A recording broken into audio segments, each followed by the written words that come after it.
i-process mo kaya ang young coconut o ang tipong o ang buko, duwa ang product makukuha mo. Sarok powder na ginagamit ni sa pag-evening compost.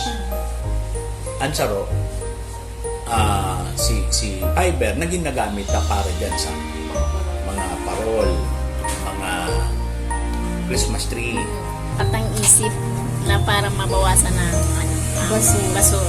Dako lang pakinabang po talagang mabawasan ng basura. Kasi kumbaga pag December or may okasyon, paingurag ko ang mga coconut fiber na inabot.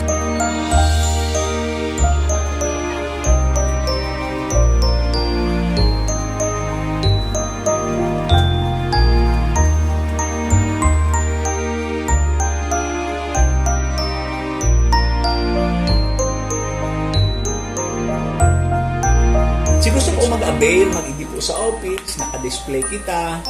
Actually po, Christmas season ngon yan. Kada ako kitang matatabangan sa lamba pong pagbakaltakan si mga Christmas decors, Christmas items. May natatabangan po dito sa community.